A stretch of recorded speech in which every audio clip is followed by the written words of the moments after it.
전당대회가 이루어지고 나면 보통 지지율이 올라야 되는데 지지율이 지금 떨어지고 있어요. 네. 여당 지지율이. 또 민주당한테 역전당했다는 조사 결과도 나오고.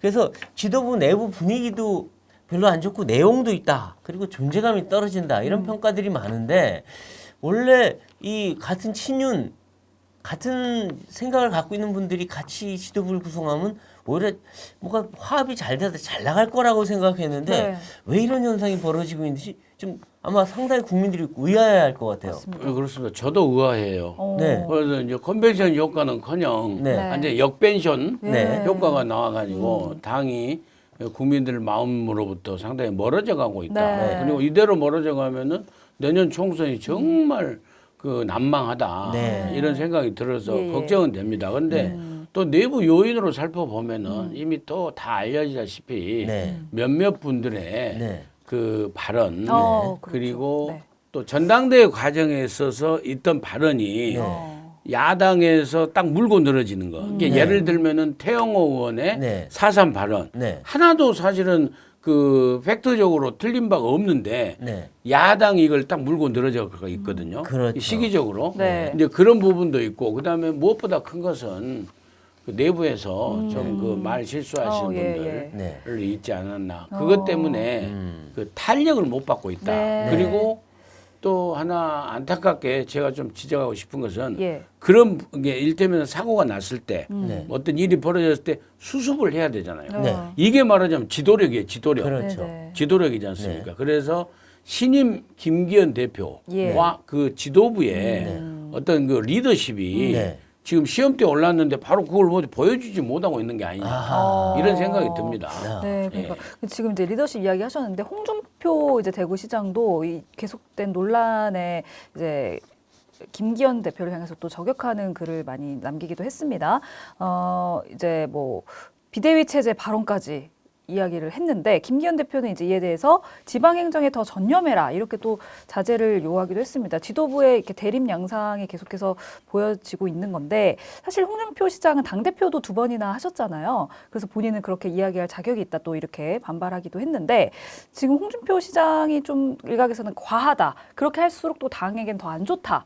뭐 이런 이야기도 나오고 있고 좀 홍준표 시장은 어떻게 보십니까? 과하다고 보십니까? 적절했다고 그런데 이제 보십니까? 제가 생각할 적에는 홍준표 시장께서 좀 서운할지 몰라도 제가 봐도 좀 과해요. 네, 그렇지 않습니까? 어찌됐건 김기현 대표가 출범한 지 몇 시간도 안 되잖아요. 한 달도 안 됐는데 따지고 보면 한 비대위는- 달이 아니라 몇 시간도 안 되잖아요. 그런데 설사 실수가 있더라도 네. 그렇게 하는 거. 그다음에 김기현 대표의 실수라기보다는 김재원 최고위원의 네. 실수인데 그 실수를 이 빨리 그 타결하는데 네. 좀 머뭇거린 측면은 있어요. 예, 예. 네. 근데 그게 바로 그 김기현 대표의 약간 그 머뭇거린 그 부분이 네. 홍준표 시장께서 저렇게 내놓고 질타할 수준인가. 아. 이 부분에 저는 동의하고 네. 싶지 않아요. 아, 네. 예, 그런 측면이 좀 과하다. 네. 근데 그 김재원 최고위원 얘기가 나왔는데 김재원 최고위원이 갑자기 정광훈 목사와 관련해서 2번이나 말실수를 했죠. 네. 한 번은 뭐 이 그 5.18 정신을 헌법에 넣지 않겠다라고 정광훈 목사의 주장을 그대로 되풀이했고 또 정광훈 목사가 천하통일했다. 우파를 천하통일했다. 그더니 이제 4일엔 라디오에서 4.3 추념식은 야. 격이 낮은 네. 기념일이다. 이 자꾸 사면 타석 거의 삼진아웃에 가까울 정도 했는데 이분 왜 이러시는 겁니까? 아, 그래서 저 뭐 그분 입장에 대해서 네. 뭐 나를 세워서 비판하고 네. 그러기에는 또 같은 당내 네. 입장에 있고 하기 때문에 좀 그 거시기합니다. 네. 거시기한데요. 일단 좀 왜 그런지 저는 의아해요. 네. 의아하고 아마 이게 전당대회 과정에서 네. 그 정광훈 목사님 그쪽하고 네. 좀 이렇게 표를 많이 도움을 받아서 글쎄요. 네. 그 은혜를 갚는 과정에서 아. 좀 이렇게 그 발언이 좀 과하게. 오바된 게 네. 아닌가 네. 하는 측면이 있어요. 아, 예, 예. 그래요? 근데 그런 부분은 좀 이제 넘어갈 수 있다고 보지만은 5.18 관련한 부분 그리고 또 4.3의 격이 낮다고 하는 네. 부분 이것은 네, 네.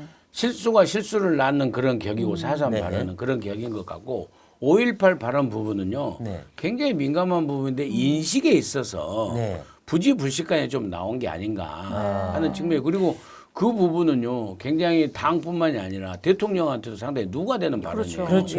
왜냐하면 대통령께서는 후보 시절부터 네. 어쨌든 논란이 있지만은 아무튼 논의해 보겠다. 5.18 정신을 헌법 전문에 넣겠다라고 네, 그렇죠. 후보 시절부터 언급을 한 상태 아닙니까? 네. 그거 정반대로 갔잖아요. 예, 근데 그걸 갖다가 립 서비스다.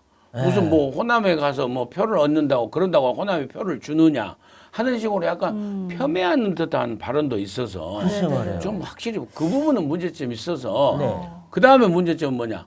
바로 즉시 명료하게 사과를 했어야 되거든요. 네. 그렇죠. 근데 하루를 뜸들였어요. 네. 바로 저는 이 지점이 네. 김재원 그 최고위원회 네. 바로 2번 실수하는 게 아닌가. 바로 즉각 실수를 아주 뜨겁게 했어야죠, 사실은. 네. 죄송합니다. 네. 사과를. 그렇죠. 사과를 아주 명료하게 했어야 돼요. 네. 근데 페이북에 슬쩍 올리고 네. 문제가 커지니까 이제 공식 석상에서 바로 네. 나오고 하는데 네. 아니 국회 정론관에 와서 네. 잘못했다라고 네. 딱 하면 끝날 될 일 아닙니까? 네. 예, 예. 네, 근데 지금 정광훈 목사에 휘둘리고 있다 이런 얘기가 나요. 그러니까 이 김재현 최고뿐만 아니라 당 전체가 조금 그 휘말려서 끌려 들어가는 그런 느낌이 드는데 정광훈 목사는 목회자 아닙니까? 예. 목사가 왜 정치에 관여하죠? 그러니까요. 그리고 이제 그 부분이 자꾸 네, 그 다른 분들이 이제 공격을 하는데 네. 제가 보기에는 이제 극우 네, 무슨 또 아스팔트 네. 이런 부분이 하나 겹치고요. 예. 네. 또 하나는 목회자가 방금 앵커께서 말씀하신 대로 목회자가 너무 오버해서 정치에 힘이 관여하는 게 아니냐. 네. 그러면서 자기 세력화를 네. 가지고 이 정당에 네. 관여하려고 하는 부분이 아니냐라는 그런 비판이 있는데 네. 이런 비판은 우선적으로는 정강훈 목사께서 좀 그 자중하시는 네. 그런 모습이 필요하다고 보고요. 예. 그다음에 만에 하나라도 지난 선거 과정에서 아니면 또 정치 활동하는 과정에서 또 본인의 어떤 그 종교 생활하는 측면에서 정강훈 목사와 관계가 있더라도 당을 운영하고 당이 나가는데 이 인간적 관계는 관계고 개인적 관계는 관계고 분명히 이 정치적 관계는 분명히 선을 그어야 된다. 네. 이게 좀 필요하다고 봐요. 네, 그렇죠. 맞습니다. 예, 제가 애둘러서 표현합니다만은. 네, 맞습니다. 그러니까 이제 이렇게 논란이 되면서 당분간 이제 김재원 최고위원은 공개 활동을 중단하기로 했습니다. 뭐 최고위원회 참석, 뭐 언론 출연 당분간 안 하겠다는 건데 이제 앞으로 좀 김기현 대표가 당의 기강을 좀 잘 잡아갈 수 있을까요? 이제 지금 사실은 당직도 제대로 임명하지 않았지 않습니까? 네. 그리고 또 하필이면 윤리위원장, 네, 윤리위원장 징계를 다루는 네. 윤리위원장이 또 이제 사의를 표명한 걸 알렸지 않습니까? 네. 그러니까 앞으로 김재원 그 최고위원을 포함해서 네. 분명히 앞으로 문제가 나올 거예요. 네. 얘기 안 나올 수가 없거든요. 그럴 적에 빨리 윤리위원회가 구성이 돼서 네. 그 뭐 주의를 주든 징계를 뭐 중징계를 하든지 간에 논의를 해야 되는데 그 논의해야 될 회의 이제 그 당내 기구가 아직 구성이 안 되고 있어요. 그래서 제가 생각할 적에는 그런 부분이 착착착 수일 내로 네. 기구가 다 정의되고 당직이 임명되고 하면은 김기현 대표께서도 그 생각이 있으리라고 저는 그렇게 전망합니다. 아, 예. 근데 김기현 대표가 왜 정광훈 목사 부분에 대해서 이렇게 과단성 있게 조치를 못하느냐 이런 지적이 있어요. 김기현 대표가 뭐 혹시 이 본인의 종교 문제 또는 다른 문제 때문에 뭐 정광훈 목사한테 말을 못하는 건가요? 근데 김기현 대표께서 아주 독실한 네. 기독교 신자인 걸 네. 우리가 다 알고 있지 않습니까? 네. 근데 그 부분을 정강훈 목사님하고 관계로 그래서 과단성 있게 그 얘기를 못한 게 아니냐라고 하는 것은 저는 억측이라고 봅니다. 예, 억측이라고 봅니다. 하여튼 이제 이렇게 많은 논란 속에 지도부의 어떤 전환점이 좀 필요해 보이기도 하는데 그렇죠. 지금 국민의힘 지지율 하락세를 좀 끊어내기 위한 어떤 좀 묘수가 필요하지 않을까 싶습니다. 지금 총선이 다가오고 있고 중도층의 표심을 얻기 위한 어떤 전략이 좀 필요해 보이는데 네. 어떻게 하면 민심을 좀 잡을 수 있을까요? 그러니까요. 비행기가 김기현 호해 비행기가 그냥 이제 다 전당대회 끝나고 막 네. 이제 비행하려고 네. 이제 지금 손님 승객 다 태우고 지금 활주로로 나가려고 하는데 네. 지금 뭐 하여튼 김재원 발언 누구 뭐 태영호 발언 4.3 발언 막 이렇게 돼버린 거 아닙니까? 그런데 이제 활주로로 나가서 이륙 준비를 하는 것이 네. 바로 이제 김기현 대표의 몫이라고 생각을 아. 해요. 예. 여기서 바로 정치력, 네. 리더십을 보여줘야 되거든요. 네. 그래서 이 자고 오면 하지 말고 네. 빨리빨리 당직 임명해서 네. 일단 체제 정비를 끝내야 될 거 아닙니까? 체제 정비를 끝내고 그 다음에 던지는 카드가 있어야죠. 네. 그게 네. 저는 네. 바로 당의 혁신 카드다. 혁신. 혁신. 카드. 네, 혁신 카드를 내야죠. 어떤 혁신일까요? 근데 가장 중요한 게 이제 공천 혁신이고, 그렇죠. 공천 혁신이고, 네.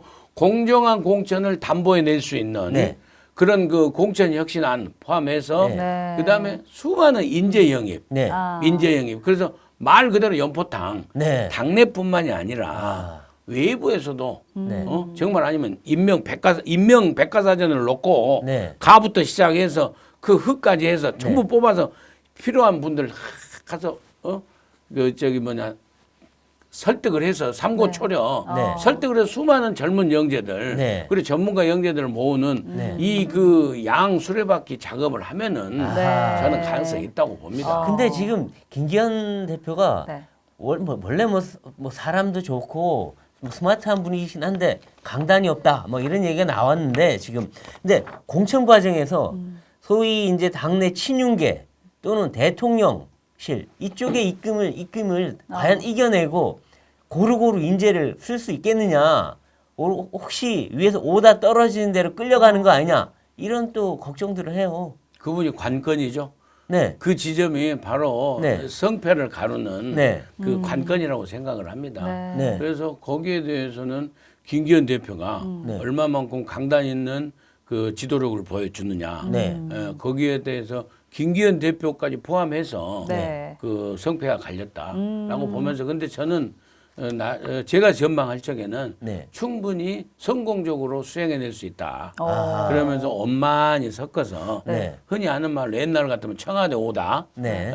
해가 또 김무성 대표처럼 또 도장 갖고 날아가시면. 부산으로 가고 이런 일은 있지 않을 것이다. 아, 알겠습니다. 그건 없는데. 네, 저는 그렇게 전망합니다. 네, 네. 뭐 설마 김기현 대표가 그런 뭐 저거 도장 갖고 나르시 하지 않는 분이신데 네. 다만 도장도 못 찍어보고 그냥 가시는 네, 그리고 이제 국민의힘이 원내대표 선거를 앞두고 있습니다. 김학용, 윤재욱 의원이 출마를 했는데 두 사람 모두 친윤이고 뭐 의원들이랑도 또 잘 지내시는 분들이라 좀 이번 선거 좀 조용하게 흘러가고 있다, 좀 심심하다 이런 평가가 나오고 있는데 어떻게 보고 계십니까?